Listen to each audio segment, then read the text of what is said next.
네, 주님을 바라보라. 두 번째 시간입니다. 히브리서 2장 1절에서 18절 말씀입니다. 그러므로 우리는 들은 것에 더욱 유념함으로 우리가 흘러 떠내려가지 않도록 함이 마땅하니라. 천사들을 통하여 하신 말씀이 견고하게 되어 모든 범죄함과 순종하지 아니함이 공정한 보응을 받았거든 우리가 이같이 큰 구원을 등한히 여기면 어찌 그 보응을 피하리요. 이 구원은 처음에 주로 말씀하신 바요 들은 자들이 우리에게 확증한 바니 하나님도 표적들과 기사들과 여러 가지 능력과 및 자기의 뜻을 따라 성령이 나누어 주신 것으로서 그들과 함께 증언하셨느니라. 하나님이 우리가 말하는 바 장차 올 세상을 천사들에게 복종하게 하심이 아니니라. 그러나 누구인가가 어디에서 증언하여 이르되 사람이 무엇이기에 주께서 그를 생각하시며 인자가 무엇이기에 주께서 그를 돌보시나이까. 그를 잠시 동안 천사보다 못하게 하시며 영광과 존귀로 관을 씌우시며 만물을 그 발 아래에 복종하게 하셨느니라 하였으니 만물로 그에게 복종하게 하셨은즉 복종하지 않은 것이 하나도 없어야 하겠으나 지금 우리가 만물이 아직 그에게 복종하고 있는 것을 보지 못하고 오직 우리가 천사들보다 잠시 동안 못하게 하심을 입은 자 곧 죽음의 고난 받으심으로 말미암아 영광과 존귀로 관을 쓰신 예수를 보니 이를 행하심은 하나님의 은혜로 말미암아 모든 사람을 위하여 죽음을 맛보려 하심이라. 그러므로 만물이 그를 위하고 또한 그로 말미암으니가 많은 아들들을 이끌어 영광에 들어가게 하시는 일에 그들의 구원의 창시자를 고난을 통하여 온전하게 하심이 합당하도다. 거룩하게 하시는 이와 거룩하게 함을 입은 자들이 다 한 근원에서 난지라. 그러므로 형제라 부르시기를 부끄러워하지 아니하시고 이르시되 내가 주의 이름을 내 형제들에게 선포하고 내가 주를 교회 중에서 찬송하리라 하셨으며 또다시 내가 그를 의지하리라 하시고 또다시 볼지어다 나와 및 하나님께서 내게 주신 자녀라 하셨으니 자녀들은 혈과 육에 속하였음에 그도 또한 같은 모양으로 혈과 육을 함께 지니심은 죽음을 통하여 죽음의 세력을 잡은 자 곧 마귀를 멸하시며 또 죽기를 무서워함으로 한평생 매어 종 노릇하는 모든 자들을 놓아주려 하심이니 이는 확실히 천사들을 붙들어 주려 하심이 아니요 오직 아브라함의 자손을 붙들어 주려 하심이라. 그러므로 그가 범사의 형제들과 같이 되심이 마땅하도다. 이는 하나님의 일에 자비하고 신실한 대제사장이 되어 백성의 죄를 속량하려 하심이라. 그가 시험을 받아 고난을 당하셨은즉 시험 받는 자들을 능히 도우실 수 있느니라. 아멘. 아멘. 주님, 이 귀한 말씀을 가지고 주님께 나아가기 원합니다. 오늘 우리 성도님들과 함께 이 말씀을 상고할 때 주님 우리 앞에 와 계시고 또 우리 눈앞에서 우리에게 임재해 주시기를 간절히 구합니다. 예수님 이름으로 기도합니다. 아멘.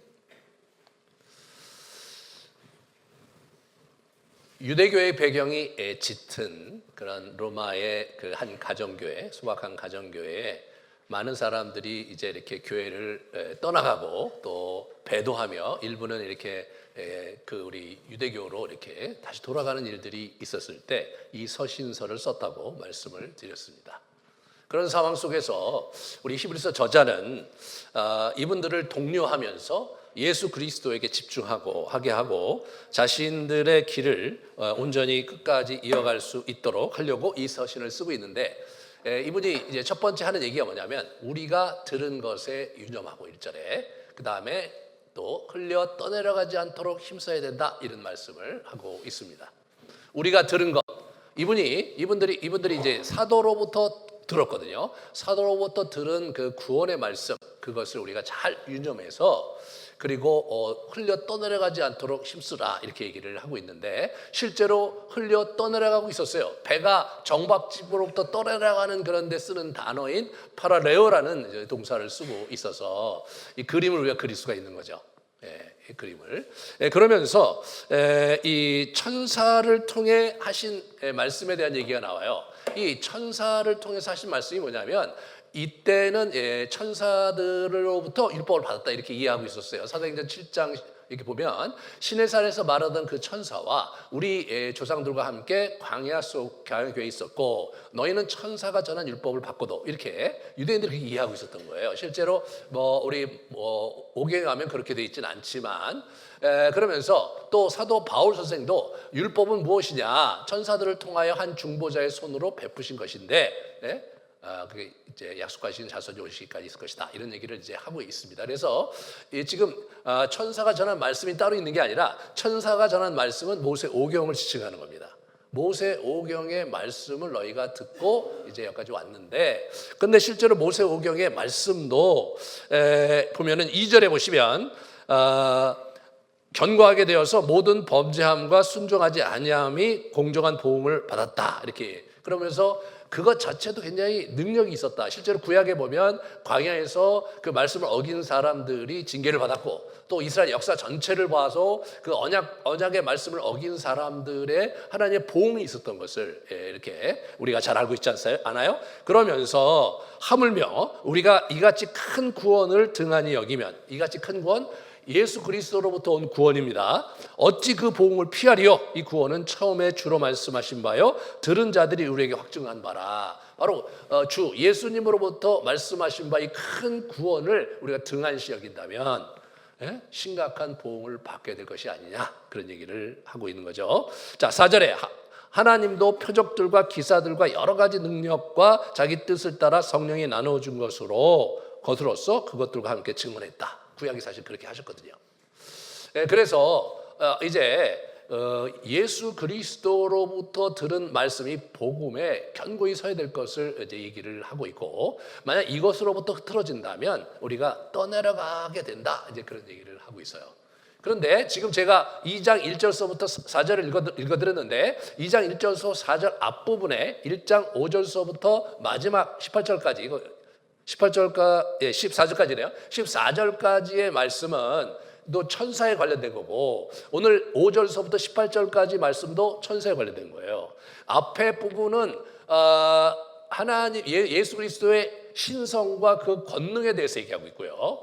천사에 관련된. 그리고 후반 부분은 예수 그리스도의 인성과 그 예수 그리스도를 경험하는 것에 관계되어 있는 거예요. 그러니까 지금 이분이 그 얘기를 이게 이제 2장 1절서부터 그렇게 해서 너희가 떠내려가지 않게 조심하고 예수 그리스도께로부터 받은 그 구원의 복음에 아주 집중을 해야 되는데 중요한 것은 예수 그리스도를 온전히 바라봐야 된다 이겁니다. 첫 번째로 예수 그리스도가 신이면서 인간이신데 신성에 대해서 제대로 이해하고 바라봐야 될 뿐만 아니라 인성에 대해서도 제대로 이해하고 바라봐야 된다. 그 얘기를 우리에게 들려주는 거예요. 그리고 그 다음에 이제 3장부터는 모세와 비교합니다. 모세보다도 뛰어나신 예수님을 얘기하고 있고, 그 다음 4장 이후에는 우리 여호수아보다 뛰어난 예수님에 대해서 얘기하고 있고, 그 다음에 그 이후 이제 10장까지는 우리 제사장 되신 예수님, 그런 예수님이 그 구약의 대제사장과는 다르게 완전한 대제사장으로서 영단번 제사를 드려주신 그 예수님이 그 구약의 대제사장보다 뛰어나다는 얘기를 하고 있는 거예요. 그래서 1장부터 우리 10장까지가 다 그렇게 되어 있는 거예요. 그렇게. 이 사람들이 완전히 구약에 이제 천착되어 있으므로 구약에 완전히 푹 빠져 있는데 예수 그리스도 안에서 구약 전체를 우리 다시 이해해야 되는데 그런 부분에서 분명한 선을 긋고자 그렇게 그림을 그려주고 있는 거예요. 이들이 그리고 있는 그 하나님에 대한 모습은 이제 천사 또는 모세 또는 여호수아 또 대제사장 이런 형태로 그려진 하나님의 모습을 이게 이제 예수 그리스도에게 집중시킴으로써 그거보다 뛰어나신 예수님의 그림을 그려주고, 그리고 예수 그리스도를 깊이 생각하고 그리고 예수 그리스도를 바라봐야 된다.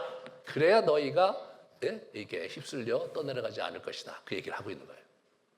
그래서 오늘은 예수 그리스도의 신성과 인성에 대해서 고대 기독교에서 이게 굉장히 이슈가 많이 됐거든요. 그리고 요즘도 여전히 사실은 이슈가 되고 있어요. 예수 그리스도가 인간이시면서 그러면서 참 신이다란, 이건 우리의 전통적인 주제인데 여기 아주 장황하게 잘 기록이 되어 있거든요. 그런데 실제로 지난 2000년 교회 역사 속에서 그게 잘 이해가 안 돼서 보통 이렇게 힘들어했던 분들이 있어요. 그래서 아직 이게 신이면 신이고 인간이면 인간이지 신이면서 인간이 이게 가능한 얘기냐? 그러니까 뭐 인간 같은 신 또는 신 같은 인간이지 뭐 이렇게 생각하시는 분들이 있었고, 그럼 어떤 일이 벌어지냐면 합리적으로 예수 그리스도를 이해할 수 있게 돼요. 예? 삼위일체 신학도 마찬가지예요. 셋이면서 하나고 하나면서 셋이잖아요. 근데 이거를 아니 어떻게 하나면 하나고 셋이면 셋이지 어떻게 하나면서 셋이냐? 그래서 이제 그거를 합리적으로 이해하려고 하나 같은 셋, 셋 같은 하나로 이해해서 사실은 그 하나님을 이해하려고 하는 시도가 끊임없이 있었어요. 초대교회 때부터. 우리가 갖고 있는 이성으로 하나님이 이해가 되고 우리가 가지고 있는 이성으로 예수님의 신성과 인성이 이해가 된다면 명백하게 성경이 주장하기를 오늘도 온 우주를 지으시고 온 우주를 주장하실 뿐만 아니라 마지막에 온 우주를 뒤엎어서 새 세상을 만들어 가실 것이라는 성경의 주장이 사실은 설득력이 없는 거죠. 설득력이 없는 거예요. 그죠? 분명히 그 성경에서 얘기하는 하나님은 온 우주를 이렇게 주장하시는 분이고 우주를 초월하실 분이기 때문에 여러분과 제가 하나님을 우리의 두뇌로 이해하는 것은 매우 어려운 일이잖아요. 여러분 저 하늘의 별을 봐요. 별을 보면 그거 어떻게 다 이해합니까? 뭐 학자들이 막 많은 얘기를 하지만 실제로 그 별을 아직도 다 이해를 못합니다. 잘 못해요. 아니 그럼 뭐 미시적으로 그러면 원자가 있다. 원자를 다 이해하느냐? 그런 것도 또 아니에요. 예. 그게 그 학자들은 그걸 알고 있어요. 잘 이해 못한다는 거. 가령 별 같은 경우도 멀리 뭐 100만 광년, 뭐 1억 광년, 10만 광년 이런 얘기 하거든요. 그럼 빛의 속도로 10년을 가야 10만 광년인 거예요.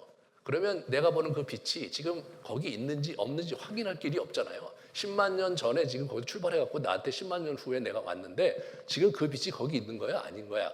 하늘에 있는 별이 지금도 존재하는 별이야? 아니면 빛만 있는 거야? 알 수가 없는 게 너무너무 많아요. 예. 그러니까 우리가 갖고 있는 이성으로 하나님과 예수님을 다 이해하려고 한다는 것 자체가 욕심이죠. 과욕인 거예요. 예? 이해할 수 있는 만큼까지 이해하고 우리가 해야 될 것은 그분을 믿고 신뢰하며 바라보는 거죠. 하지만 아웃라인이 있어야 돼요. 아웃라인. 이분이 이제 그 얘기를 하는 거예요. 자, 그러면 우리가 이제 하나님의 아들이자 통치자, 다시 말해서 예수님의 신성과 그 권능에 대해서 얘기하면서 중요한 게 뭐냐, 하나님의 아들이자 통치자라는 데 초점을 맞추고 있어요. 어느 때 천사적 누구에게 너는 내 아들이라 오늘 내가 너를 낳았다 한 적이 있느냐? 예, 천사와 예수님 하나님 아들은 다른 것이다. 주의 보좌는 영영하며 주의 나라의 규는 공평한 규다. 공평한 나라를 공평하게 다스리고 있고 의를 사랑하시고 불법을 의롭게 다스리시는 분이다. 그리고 하나님 곧 주의 하나님이 즐거움에 기름을 주께 부어 주를 독리보다 뛰어난 같은 영적인 존재보다 훨씬 뛰어난, 그러니까 천사하고는 비교가 안 되는 분이다라는 주장을 하고 있고요. 태초에 주께서 땅을 기초로 두셨으며 하늘도 주의 손으로 지으신 바 되었다 이렇게 얘기하는 거죠. 땅을 기초로 두었고 주의 손으로 하늘도 이렇게 지으신 바 되었다. 이렇게 우리가 이렇게 선언하는 거죠. 선언. 성경은 그냥 선언을 하죠. 담담하게 얘기하는 거예요. 그런 면에서 이제 여러분과 제가 다 이해는 못하고 어떻게 하나님께서 땅에 기초를 두시고 하늘을 손으로 만드셨는지 우리는 다 이해 못합니다. 하지만 그렇다는 거예요. 그렇다는 거예요. 그러면 이게 그렇지만 거기서 창조하셨다는 것을 넘어서서 그것들은 멸망할 것이나 오직 주는 영존할 것이요 그것들은 다 옷과 같이 낡아질 것이다. 지금 지구를 이렇게 우리가 과학 문명이 와갖고 엄청나게 발전을 한 것 같지만 사실은 지구가 지금 몸살을 앓고 있습니다. 그게 지금 화학적인 여러 이렇게 약품을 갖고 우리가 살아오고 이제 옷 같은 것도 다 화학 제품이고 그러다 보니까 옛날에 없었던 병들이 생기잖아요. 아토피가 너무너무 많은 거예요. 예? 그리고 이제 지금 이번에도 이제 그 여행 가서 이렇게 보면은 그 알레르기 독일 영국 같은 데 보면 아예 딱 와서 음식 주문을 받을 때 이렇게 알러지 어디 알레르기 있는지 그거 다 체킹해 가요. 예, 체킹해 가요. 주문할 때 알러지 몇 개 쭉 나오고 거기 체킹하게 돼 있어요. 야, 이게 이렇게 돼 버렸구나. 알러지 때문에 난리가 나는 거예요. 10년 전만 해도 안 그랬거든요. 그러니까 이게 그리고 여러분 지금 이제 이렇게 기후 변화도 있고 여러 가지 복잡하잖아요. 그게 과학 문명이 대단한 것 같지만 수천 년 동안 잘 먹고 살고 있어. 인간이 그렇게 해왔는데 지금 지난 한 100년, 200년 사이에 지구를 망가뜨려갖고 회복하기 불가능하게 만들었잖아요. 우리가 모르는 게 너무 많은 거예요. 어찌됐든 간에 낡아가고 있어요. 지구는 낡아가고 있어요. 어떻게 될까? 멸망할 거라는 거예요. 멸망할 거라는 거예요. 예? 다 옷과 같이 낡아질 것이고 의복처럼 갈아입을 것이다. 이거. 하나님께서 그만 너희가 보는 그거 저기 이 우주와 이런 것도 다 낡은 옷 이게 낡으면 이렇게 갈아입듯이 갈아입을 것이다 이거예요. 그거 우리 계시록 21장에 가면 새 하늘과 새 땅이 임할 것이다라고 얘기하는 거거든요. 네. 그렇게 우리가 보고 있는 세상과 우리가 보고 있는 우주와 자연이 다 낡아지고 결국 하나님이 새 옷을 갈아입을 것이지만 주는 여전히 연대가 닿으며 그분은 영원할 것이라는 거예요. 그리고 어느 때 천사 중 누구에게 내가 내 원수로 내 발등상이 되게 하기까지 너는 내 우편에 앉아 있어라. 지금 어떻게 되냐면 원수로 내 발등상. 발등상이 뭐예요? 발 받침대잖아요. 예. 그러니까 이제 중국의 황제들은 어떻게 돼요? 땅을 밟지 않아야 된다고 생각해요. 신성시한 거예요. 그러니까 발 디딤대가 늘 필요한 거예요. 이게 발등상이거든요. 예. 그러니까 이제 이 발등상, 원수로 발등상이 되게 하신다. 이게 아주 고대 사회에서 굉장히 상징적인 거죠. 그렇잖아요? 우리 징기스칸이 자기 이제 이렇게 대적에게 싸워갖고 그 상대방 추장이 하도 이제 자기를 힘들게 했으면 그 추장을 자기 발등상으로 삼았어요. 그 말을 내릴 때 거기 밑에 가서 이렇게 엎드려야 되는 거예요. 예? 이 친구 어디 일었으려면 가서 발등상이 내야 되는 발등상. 이게 그 발등상이거든요. 그 사단이 결국은 예수 그리스도의 발등상이 될 것이다. 아주 상징적인 그림이죠. 그죠? 그때까지 너는 내 우편에 앉아 있을 것이다. 그래서 지금 보좌 우편에서 예수님께서 앉으셔서 통치하고 계신 거죠. 언제까지? 악한 사탄이 패퇴해서 발등상이 되기까지, 굴복하기까지 그렇게 될 것이라는 거예요. 그렇게 하면서 예수 그리스도가 어떤 분이신지, 그분이 정말 신적인 권위를 가지고 온 우주를 창조하고 만드셨을 뿐만 아니라 운행하시고 결국 멸망하고 나서 다시 고치시고 그리고 다시 자신의 위를 영원히 존속시키실 그 예수님이 지금 하나님의 보좌 우편에 계셔서 지금 이제 이 영적 전투를 지휘하고 계시다.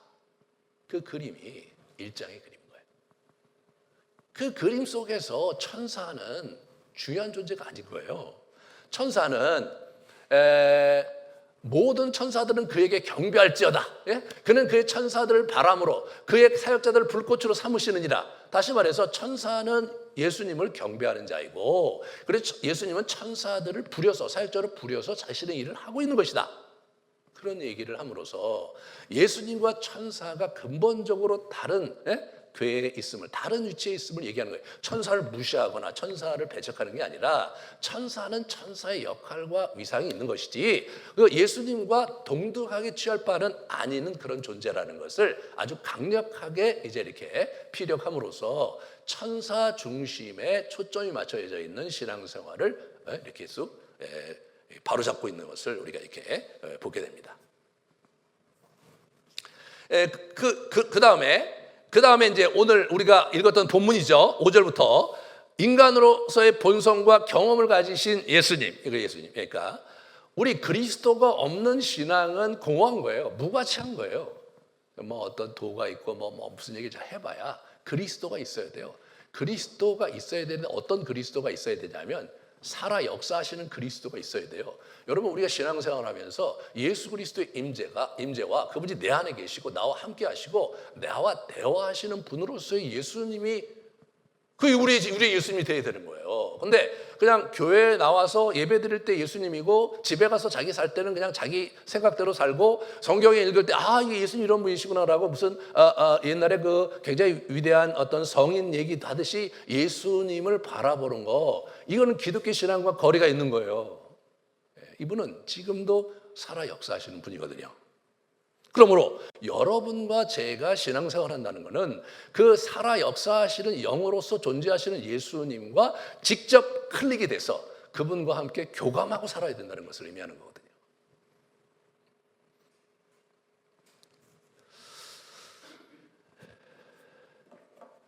그 다음에 여기 보시면 모든 천사들은 섬기는 영으로 구원받을 상속자를 위하여 섬기라고 보낸 것이 아니냐. 이게 그래서 이제 결국은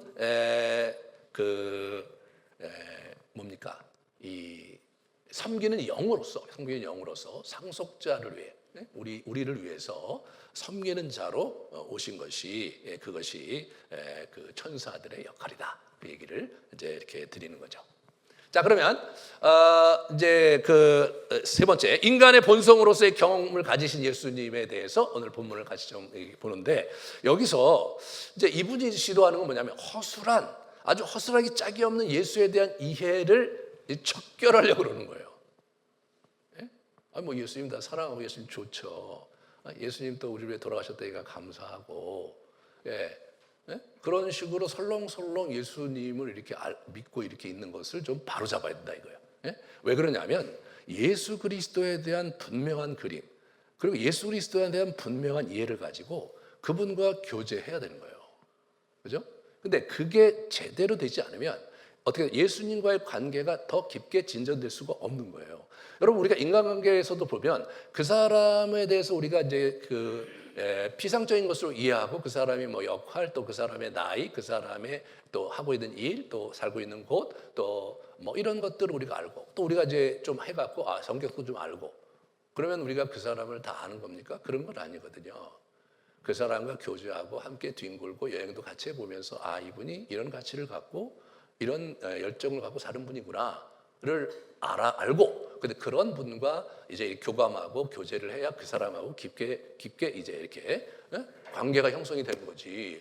그런 거 없이 그냥 뭐 같은 교회 다니니까 우리 성도들이고 또 하나님이 허락하신 우리의 그 사랑할 자고 뭐 이런 어떤 그 이데올로기적인 관점으로 그런 태도로 그 사람들을 사귀고 그런 거는 한계가 있는 거죠. 한계가 있는 거예요.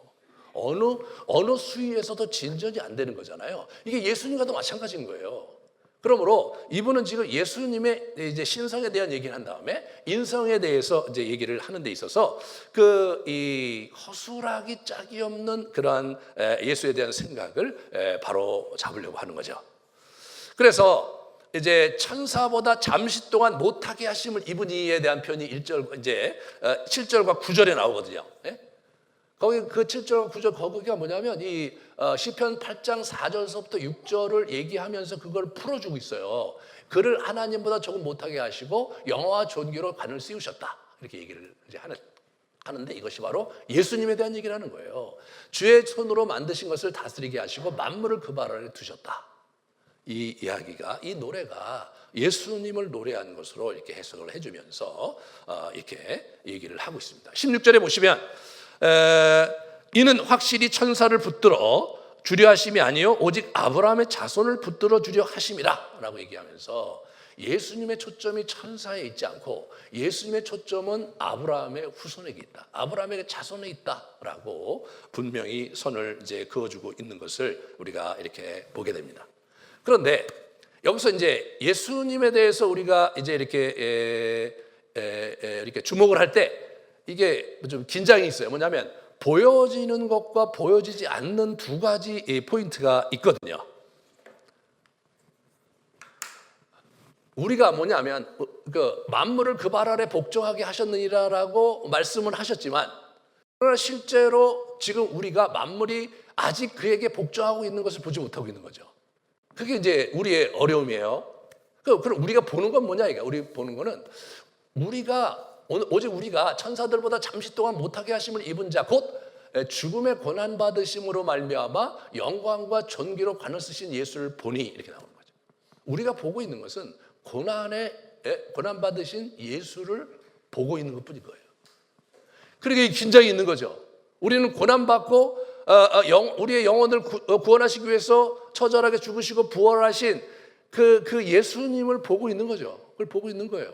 보고 있는데 정말 우리가 보고 싶은 것은 정말 여호와의 통치가 일어나고 만물이 예수께 복종시키는 걸 우리가 보고 싶은 거죠.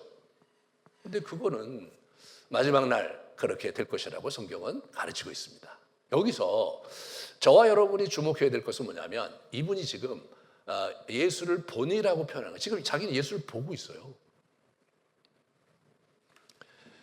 이게 이제 그 헬라어의 그 구조를 보면 저 넷바이블이 정확하게 그 헬라어 구조 맞게 지금 번역을 했기 때문에 저 써놨는데 We see Jesus 한 다음에 Jesus를 이렇게 설명하는 형태로 쭉 돼 있어요. 그래서 우리가 보는 것은 천사보다 잠시 못하게 되신 예수, 이렇게죠. 곧 죽음의 고난을 통해 영광과 영예로 승리에 관을 쓰신 예수다. 결국 예수를 보는 거예요. 제가 볼 때 이제 권영경 교수님이 잘 번역하신 것 같아요.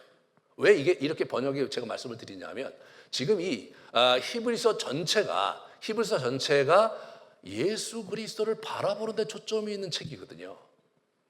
지금 신학적 진술에 초점이 있는 책이 아니라 이 어려운 상황에서 예수 자체가 무색해되고 예수가 정말 이 로마 사회 속에서 아무런 힘을 발휘하지 못하는 것 같은, 글라디오스 황제에게 막 명을 받고 막 쫓겨나고 말이에요. 상당히 그 많은 사람들한테 혼란이 되고 핍박의 분위기가 점점 고조되는 그런 분위기 속에서 예수가 어떤 분인지에 대한 분명한 이해가 없어서는 이게 그냥 뭐 우리가 사고를 들 수밖에 없고 조용히 교회를 떠날 수밖에 없는 거 아니겠습니까? 그런데 여기서 주목하고 있는 것은 예수를 우리는 보고 있다. We see Jesus. 이게 이제 그 헬라어가 이 시제가요. 현재는 뭐냐면 동일한 일이 반복적으로 계속 일어나는 거예요. 지속적으로. 그냥 예수님 봤네? 이게 아니에요.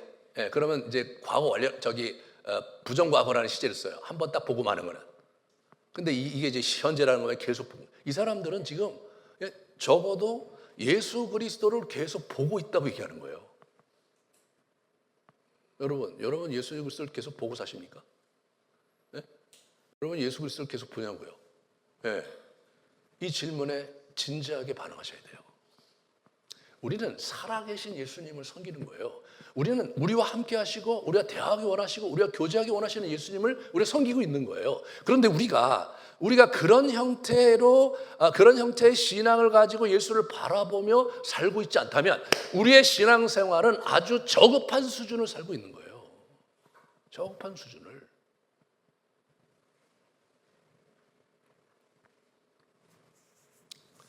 그러므로 이 예수님에 대한 이 부실한 이해를 넘어서야 돼요. 10절에 뭐라고 그러시냐면 10절에 그러므로 만물이 그를 위하고 또 그로 말미암은 이가 많은 아들을 이끌어 영광에 들어가게 하는 일에 그들의 구원의 창시자를 고난을 통해 온전케 하심이 합당하도다. 이렇게 만물이 그를 위하고 만물을 그렇게 만드셨거든요. 그죠? 이게 이제 이제 여기서 자꾸 예수님을 만물과 이렇게 자꾸 연결시키는 걸 보게 돼요. 네? 복음서에서는 만물과 연결시키는 장면이 거의 안 나오거든요. 여러분, 우리가 믿는 예수님께서 만물을 통치하시고 만물을 주장하시고 만물이 그 예수 그리스도께 영광을 돌릴 그러한 것이라는 사실을 자꾸 생각을 해보세요. 그 얼마나 스케일이 다른 겁니까? 그냥 여러 종교가 있어요. 여러 종교가 있는데 그 중에 우리는 기독교를 믿고 있다. 종교학적으로 그게 맞아요. 그런데 성경에 주장하는 바는 만물을 만드시고 창조됐다는 거예요. 여러분 고대 근동의 그 신들 중에서 만물을 지었다는 친구들 많아요. 그리고 동양에서도 있어요.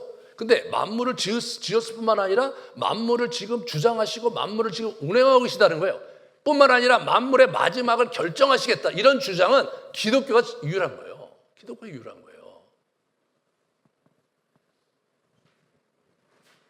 우리가 그런 예수 그리스도를 섬기고 있고 그런 예수 그리스도를 지금 우리가 붙잡고 있음에도 불구하고 아주 비루하게 신앙생활하는 것 참 안타까운 일이고 예수님이만 땅을 치고 가슴 아파하실 거예요. 왜? 우리를 위해 십자가를 못 박혀 돌아가셨는데.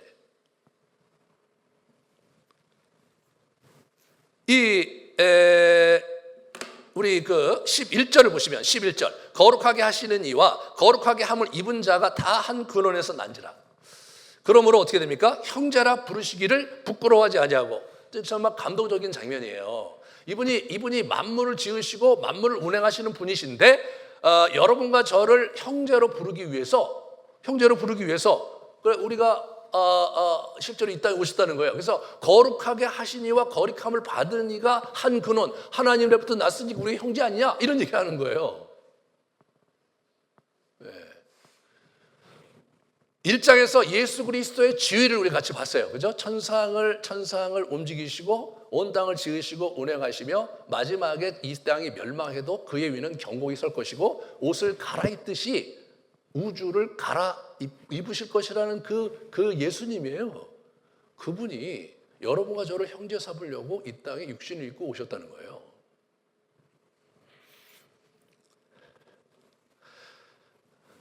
실제로 이 예수님께서 이 살아생전에 부활하시고 나서 이런 얘기했어요. 너는 내 형제들에게 가서, 이게 제자들을 호칭하는 거예요. 가서 내 형제들에게 갈릴리로 가라라. 형제라고 부르고 있어요. 예? 부활하시고 나서 자기 제자들을 형제라고 하시고 계시다고요. 그러나 이것은 처음 이렇게 된 것이 아니라 구약에서 이미 주의 이름을 형제에게 선포하고, 그러면서 이제 여호와는 나를 기다리며 그를 바라보리라 뭐 이런 얘기하면서 구약에서 이미 이런 부분들이 예언이 돼 있다는 것을 이분이 지적하고 있어요. 14절 15절을 보시면 자녀들은 혈과 육에 속하였음에 그도 또한 같은 모양으로 혈과 육을 함께 지니심은 죽음을 통하여 죽음의 세력을 잡은 자 곧 마귀를 멸하시며, 이분이 왜 그렇게 천사보다 못한 지위를 가지고 와서 이렇게 오해를 많이 사고 있느냐, 왜 하나님이시면서 왜 그렇게 어렵게 고난받으시면서 돌아가셔야 됐느냐, 이런 부분에서 사실은 찜찜하게 있는 거죠. 그러니까 어떤 사람들은 예수를 인간이라고 신은 아니라고 그런 거죠. 어떤 사람들은 예수를 신이지 인간이 아니다, 가연설, 그냥 인간인 척하고 온 것이다, 뭐 이런 식으로 얘기하는 그런 생각들이 그 당시에도 있었고 지금까지 그런 얘기가 있어요. 그런 부분이 있는데 이 히브리서가 주장하는 바는 전혀 다르죠. 전혀 다른 관점에서 우리에게 얘기한 거예요. 뭐냐면 죽음의 세력을 잡은 자 마귀에게 사로잡혀서 묶여있는 인간들을 구원하시고자 어떻게 했냐면 자기가 혈과 육을 가지고 오셔서 자기가 죽으셨다는 거예요. 자기가 죽으셨다는 거예요. 이런 신은 없는 거예요. 이런 신은 없는 거예요. 여러분이 저 비교 종교학이라는 책을 한 권 사셔서 한번 쭉 훑어보세요. 그러면 각 종교의 신론들이 있거든요. 그걸 쭉 한번 뭐 어렵지도 않아요. 그냥 쭉 한번 보시면 기독교와 같은 신론은 없어요. 없습니다. 천지를 지은 신도 있고요. 인간에 대해 자비를 주는 신도 있지만 인간에게 사랑을 주기 위해서 인간이 되어서 자기의 몸을 십자가에 못 박혀 죽었다. 그리고 자기 몸을 내주었다. 이런 종교는 없어요. 뿐만 아니라 우리를 살려내셨어. 그래 우리를 살려내셨어요. 그래갖고 이제 뭐 너희들 살렸으니 일로 와봐. 그렇게 해서 자기 종으로 삼으시고 이런 게 아니라 형제라고 부르시잖아요. 형제라고 우리를 부르시는 거예요. 하나님의 나라의 자녀로서 살게 하시는 거예요. 영적인 지위가 완전히 다른 거예요.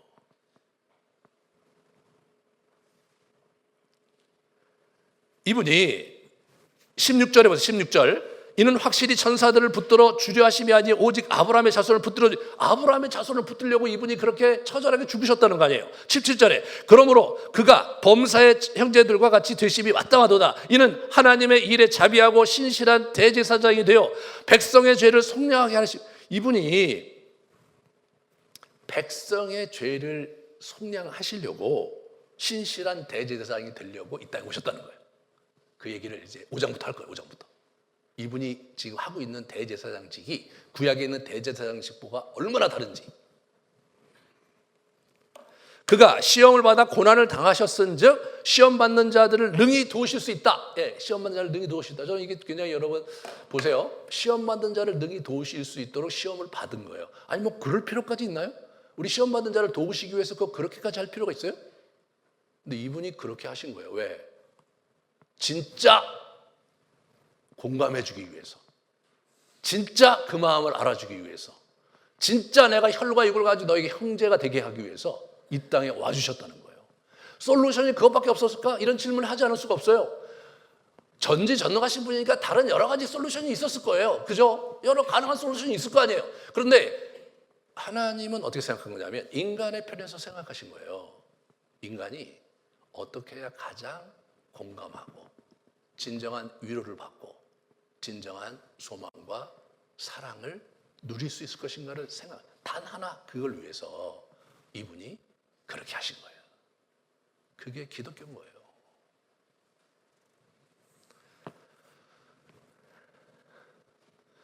그러므로 우리가 이제 이 하나 예수님을 보게 될 때, 그럴 때 놀라운 일이 일어나는 거예요.